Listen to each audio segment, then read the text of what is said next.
नमस्कार, मैं हूं करमवीर और आप देख रहे हैं देश और दुनिया। हमारे साथ है और इस पक्का है फुल जी। सर बहुत बहुत स्वागत है।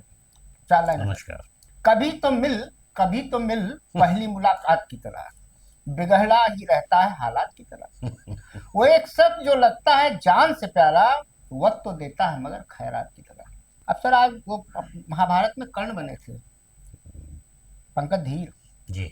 आज उनकी मृत्यु हो गई, 68 साल के थे, कैंसर की बीमारी से जूझ रहे थे। बहुत दुखद हुआ, बहुत ही। तो अ, परिवार तरफ से उनको विनम्र हम श्रद्धांजलि। लोगों की तरफ से भी बहुत बहुत श्रद्धांजलि उनको।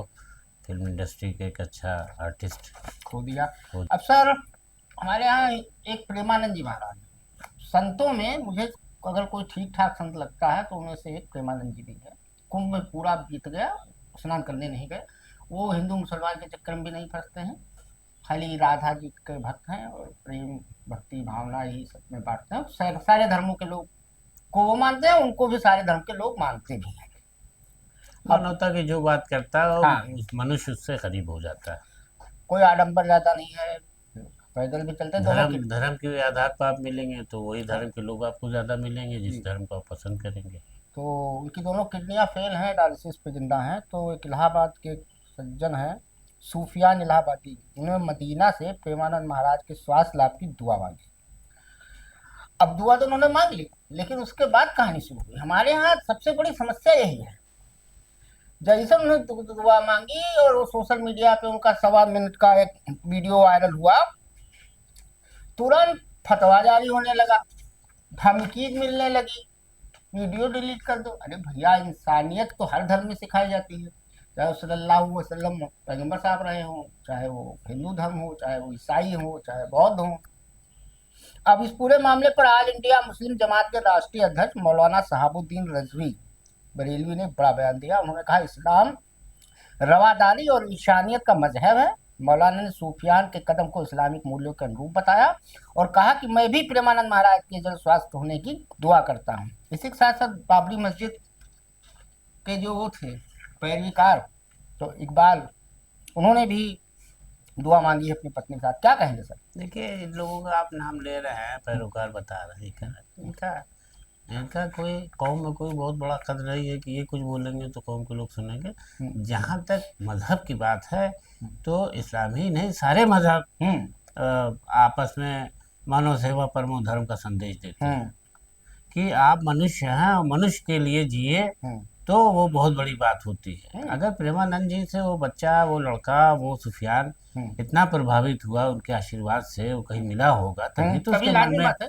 इतना है। उसने देखा होगा कि ये किसी भेदभाव के हमको दुआएं दे रहे हैं या प्यार कर रहे हैं कुछ, या हाँ, हमारा कुछ हाल हुआ चाल होगा, पूछ उसके रहे साथ हैं। कोई घटना घटी इसमें होगी। हिंदू मुसलमान कोई नहीं आता है कि हम्म, हमारा नाम अफरोज है तो मुसलमान ही हो गए बस, आपका नाम करमवीर है तो आप हिंदू ही हो गए। हम आप कैसे मिल करके खुश हो करके काम और करते हैं खुदा बैठ के कर। दरवाजे भी तो किसी के लिए भी दुआ मांगी तो जा ये सकती है। अच्छा, वो सब कहानी कि वो धमकी दी है, इससे हमको वही बात याद आती है कि लता दीदी का इंतकाल हुआ था, जी। निधन हुआ था जी।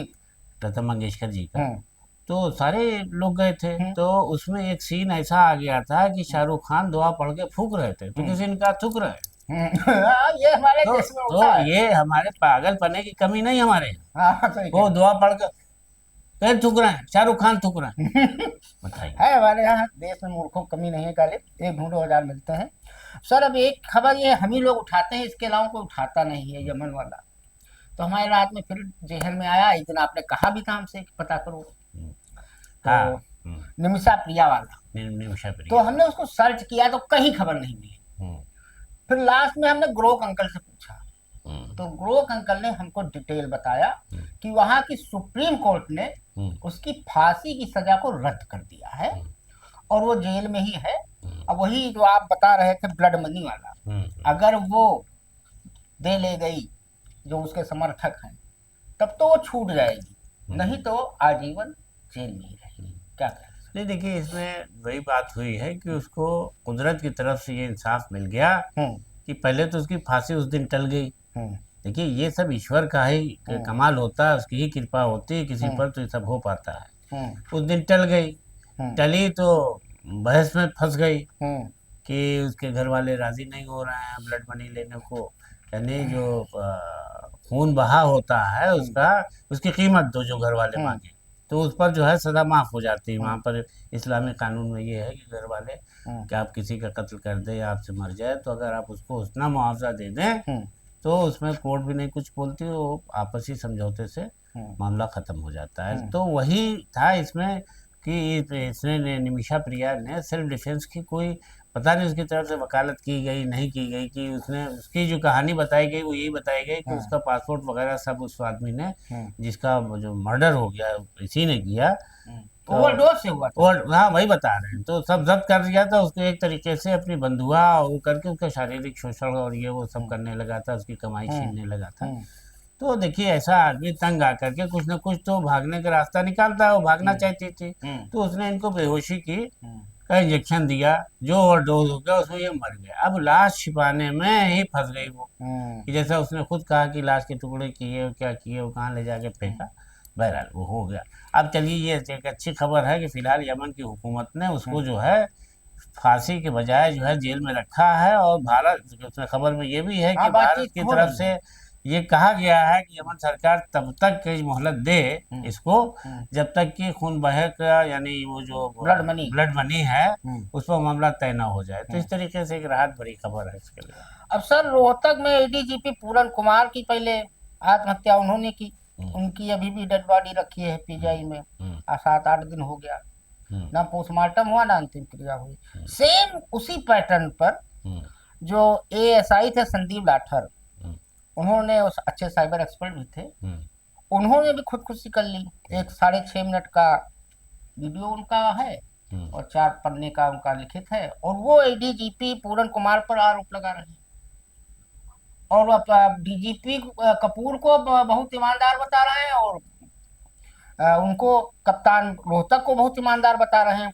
और मजे की बात हमने जब देखी उनका वीडियो सुना तो वो ये कह रहे हैं कि मैं भगत सिंह की तरह शहादत दे रहा हूँ, क्योंकि बिना शहादत के लोगों में जागरूकता नहीं होती है। अब ये गजब की चीज किस बात की जागरूकता के लिए? अब आप जब जांच कर रहे थे, आप देश के लिए लड़ने के लिए, अब इसमें एक पैटर्न है सर। जो पैटर्न है वो ये है कि दोनों ने वीडियो बनाया, दोनों ने सुसाइड नोट लिखा और दोनों ने सुसाइड किया।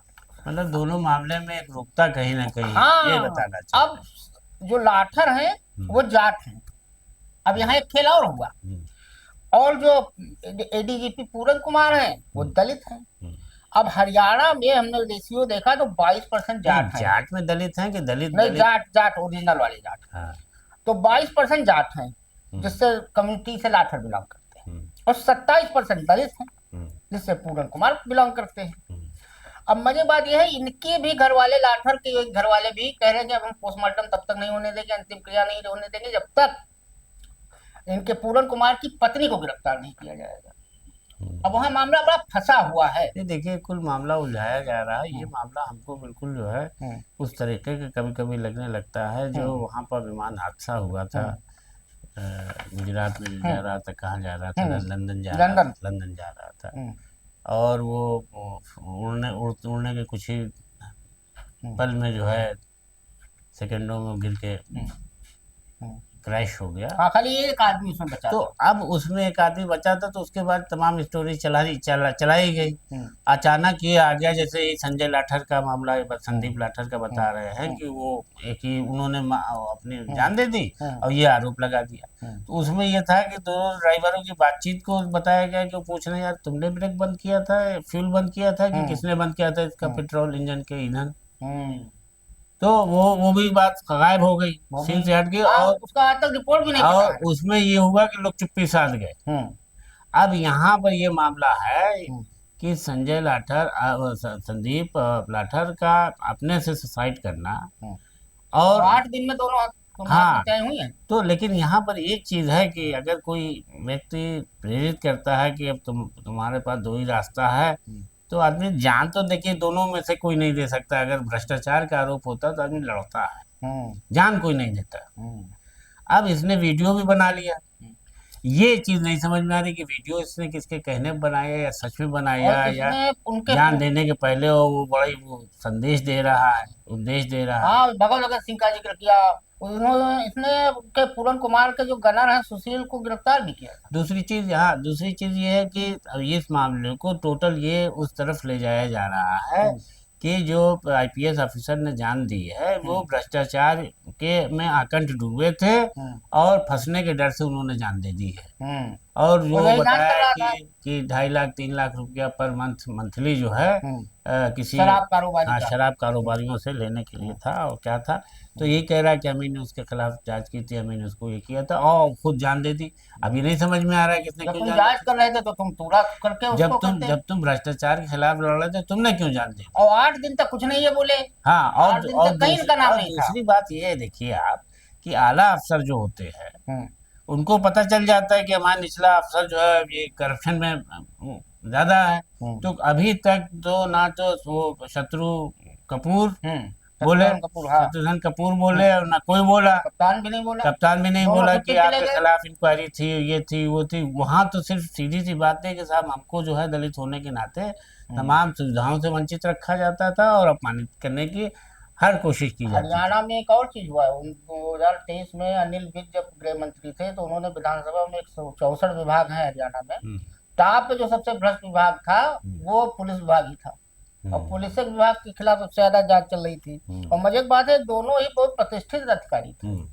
वाई पूरन कुमार को राष्ट्रपति पुलिस पदक मिल चुका हाँ था। हाँ और और इनको जबकि भी एएसआई चीफ मिनिस्टर ने हाँ सम्मानित इस किया। साल 15 अगस्त को सीएम ने सम्मानित किया हाँ है तो। लेकिन इनको बहुत उलझी हुई बहुत रहस्यमय उलझाई जा रही है। हमको लगता है कि उनकी पत्नी का भी जो है हम्म, घेरने की कोशिश की जा रही है। हम्म, और देखिए अगर ये बात हुई जांच में कि इनके पास अकूत संपत्ति मिली, हम्म, जो आईपीएस अफसर मरे हैं हम्म, कि भाई भ्रष्टाचार कर रहे थे तो धन होगा इनके पास, वो अघोषित तो जांच संपत्ति होगी। होगी।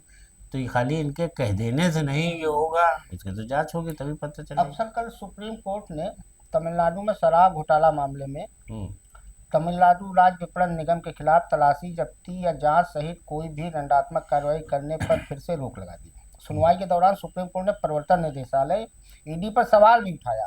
अदालत ने कहा कि क्या आप राज्य सरकार के अधिकार नहीं छीन रहे हैं, या तो राज्य के अधिकार का अतिक्रमण होगा जो संघीय ढांचे के विरुद्ध है। Chief justice B R Gavai और न्यायमूर्ति विनोद चंद्रन की पीठ थी। कपिल सिब्बल साहब इसमें वकील थे। ईडी कहीं भी नाक उसेर देती है नहीं और जहां भाजपा के लोगों पे आता है वहां कुछ नहीं करती है। अजीत पवार साहब है। अभी प्रशांत किशोर ने बिहार में दोनों डिप्टी सीएम के खिलाफ इतना सा भ्रष्टाचार का आरोप लगाया। ईडी उन पे हाथ नहीं डालने गई। तमिलनाडु पहुंच गई। नहीं ईडी में जब कोई शिकायत होगी तब हाथ डालने जाएगी कि ऐसे ही हाथ वो डालने डाल जाएगी। देती है सही जहां। नहीं जाल भी देती है, चलिए वो तो पॉलिटिकल तमाम चीजें हैं कि बाद में यहाँ तक बात होने लगे कि ये सरकार के लिए काम कर रही है। सरकार को ही जिससे शिकायत होती है वहाँ छापा पड़ जाता है। जी। लेकिन जो सुप्रीम कोर्ट ने पूछा है वो ये पूछा है कि क्या राज्य सरकार इस तरह की जांच करने के लिए अधिकृत नहीं है जो आप आए यहाँ पर। हाँ वो कर रही है, वो तो कर ही रही थी। आप उस पर सवाल उठा रहे हैं कि हर जगह केंद्र सरकार की एजेंसी जांच करेगी।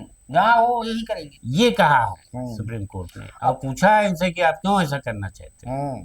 तो इसमें उन्होंने उस धारा का हवाला दिया है कि जिसके तहत राज्य सरकार ही जांच करने के लिए अधिकृत है।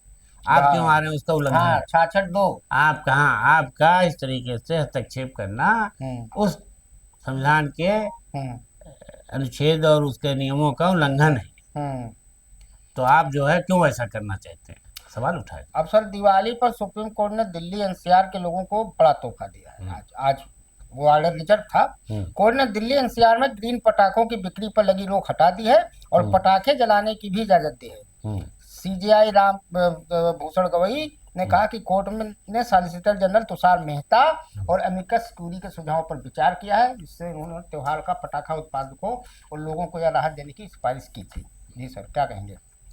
अब देखिए पटाखे का मामला ये है कि दिवाली है तो खुशी किस चीज़ से मनाए। लोग अब आजकल कहते हैं कि मन में फुलझड़ी छूट रही है, दिल में पटाखे फूट रहे हैं, खुशी है। तो ये तो देखिए राम जी लौटे हैं अयोध्या में है लंका दहन के बाद, रावण के वध के बाद। तो अब वो आए हैं तो प्रकाश पर्व कैसे मनाया जाए भाई। ये जली, और कुछ पटाखा हमारे यहाँ धमाके ही को वो मान लिया गया खुशी के प्रति कि बम जलाओ और ये करो वो फुलझड़ी तक तो है। तो ग्रीन जो पता आतिशबाजी है उसमें यही सब आते हैं, फुलझड़ी जला लो, छोटे मोटे वो जला लो, महताब जला लो, ये जला लो, वो जला लो। अब ये कि आप देखिए आज एक हादसा हुआ है कि साले बहनोई लेके आ रहे थे, गोसाईगंज के पास का कहीं का मामला है, जो गाय से टकरा गई मोटरसाइकिल और भारी मात्रा में वो लिए थे, दो के दोनों मर गए, बगैर आग लगे ही बम फट गया हाँ। धमाका वैसे हुआ। 18 से 20 अक्टूबर तक सीमित स्थानों पर पटाखा बेचने की इजाजत दी है। और इसके अलावा कोर्ट ने यह भी कहा कि दिवाली से पहले वाले दिन और दिवाली वाले दिन सुबह 6 से 7 बजे तक और हाँ शाम को 8 से 10 बजे तक पटाखे जलाने बस की अब इजाजत देखिएगा रहेगी। सारी रात बजेगा, हम्म, दाएं हाँ, दाएं दाएं बजेगा ही। दाएं, दर दर दर दर दर दर दर दर दर। अब सर जेनजी का नेपाल में तख्ता पलट है, जेनजी ने कराया था। अब नेपाल के बाद अब मेडागास्कर में बड़े पैमाने पर जेनजी सड़कों पर उतर आए, वहां के राष्ट्रपति भाग गए, एंडी रायोनीलिन। और वो पता नहीं कौन सा हवाई जहाज से कहीं वो हो गए हैं अंडरग्राउंड। और मामला वहां भी था, आक्रोश था लोगों में पानी और बिजली को लेके। कल दिल्ली में भी एक हुआ था जिसे किसी भी मेन स्ट्रीम मीडिया ने नहीं लिया, आरएसएस संघ के खिलाफ यूथ देखिए कांग्रेस के बिजली, लोगों ने किया पानी था। और सड़क तीन ऐसी चीज है कि इसके बगैर आदमी जिंदा रह नहीं सकता, हम्म ठीक है। हम्म क्योंकि आने जाने के लिए, काम धंधे के लिए सड़क चाहिए, घर से निकले तो पता चला रास्ता ही नहीं, कैसे जाएं। हम्म और खा पी के निकलेंगे तो हमें पानी चाहिए हम्म और बिजली चाहिए घर में, हम्म कि अंधेरे में कैसे खाना बनेगा रात में। अगर हम विकास की बात करते हैं, उसका दावा करते हैं पूरी दुनिया में, तो आज बिजली तो डेली की जरूरत हो गई है। हाँ, वहाँ का महाभियोग का प्रस्ताव भी पास हो गया था तो राष्ट्रपति हाँ, द्वारा। और इसी सब कमियों से वहाँ के एंड्री जो राष्ट्रपति हैं, एंडी इलोजीना क्या नाम हाँ, उनका, उनके भाग गए। खिलाफ, हाँ उनके खिलाफ संसद में महाभियोग का प्रस्ताव आ गया था। जब उन्होंने ये देखा वो तो भाग गए, और हालांकि भागे हैं जहाँ से वहाँ से संदेश भी दिया उन्होंने हाँ, कि मैं अपनी और अपनी पत्नी की जान की हम्म हिफाजत के लिए फिलहाल देश से छोड़ के कहीं चला गया हूँ, और मैं अपने देश को बर्बाद होते नहीं देखना हाँ, और चाहता। फिलहाल सेना ने उसको कंट्रोल फिलहाल कर लिया है। सेना के लोग भी शामिल हो गए थे जनजी के साथ, एक टुकड़ी शामिल हो वही गई। नेपाल में भी हुआ था। नेपाल में हुआ था, तो नेपाल के बाद ये फिर इसका जो है मामला। अब सर इलाहाबाद हाई कोर्ट में एक बड़ा विचित्र मामला कल हुआ। फर्रुखाबाद पुलिस की कार्यप्रणाली पर मंगलवार को सख्त नाराजगी जताई गई। बंदी प्रत्यक्षीकरण हैबियस कार्पस रिट याचिका पर सुनवाई करते हुए कोर्ट ने फर्रुखाबाद की पुलिस अधीक्षक यानी कप्तान आरती सिंह को जमकर फटकार लगाया। ये रील उल भी बहुत बनाती है मैडम आरती सिंह। अच्छा हाँ, अच्छा ये अच्छा रील वाली है। अच्छा तो कोर्ट की नाराजगी तब और बढ़ गई जब उन्हें सूचित किया गया कि पुलिस ने सुनवाई के दौरान कोर्ट के बाहर से ही एक अधिवक्ता को भी हिरासत में ले लिया। वह कोर्ट ने कहा मैडम तुम वहीं बैठो। अब वो कोर्ट टेरेस थी, जब अधिवक्ता छूट गया तब छोड़ी गई। ये बेअंदाजी आरती सिंह लिखती हैं, इसलिए है कि कहीं कुछ है क्या, कुछ क्या कहेंगे सर। नहीं देखिए, जो भी मतलब छोटे छोटे वर्दी का नशा तो अजीब व गरीब होता है। अभी एक आईपीएस अफसर की माँ बीमार पड़ गई थी, दरोगा लोग डॉक्टर को उठा लाए थे जबरन। हाँ, हाँ, हुआ था। ये जानते हैं कि वर्दी और रिवाल्वर और को हमें फर्जी न बंद कर दे, हमें किसी और मामले में न फंसा। पुलिस कहती है बंद बंद कर, फर्जी मामले में बता दूंगा, सारी जिंदगी बर्बाद हो जाएगी। सब हर एक को यही धमकी देते हैं। तो आईपीएस और पीपीएस और इन लोगों को भी वही नशा चढ़ा रहता है, जो बेअंदाज होते हैं, जो वो ये नहीं सोचते कि सौगंध हमने क्या ली थी नौकरी की, कि देश की रक्षा में, नागरिकों की सुरक्षा में और अपने दायित्व के प्रति मैं पूरी तरह ईमानदार रहूंगा बिना किसी भेदभाव के। अब आपका दायित्व ये थोड़ी है कि आप समझ रहे हैं कि अगर हम इसको कह दें कि इनको रोक लो 2 घंटा तो रुक गए। किस अख्तियार से आपने किया था?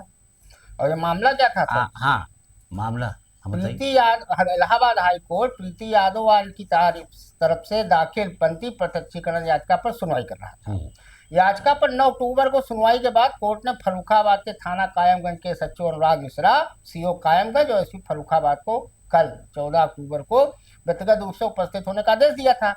अब एसपी आरती सिंह समेत पुलिस अधिकारी मंगलवार को कोर्ट में पेश हुए। सुनवाई के दौरान याचिकाकर्ता प्रीति यादव ने कोर्ट को बताया कि पुलिस वाले उनके पति को पकड़कर ले गए थे और वो पढ़ी लिखी नहीं है, इसलिए पुलिस के कहने पर उन्होंने एक दस्तावेज पर दस्तखत कर दिए थे, जिसकी वजह से उन्हें याचिका वापस लेने के लिए कहा गया।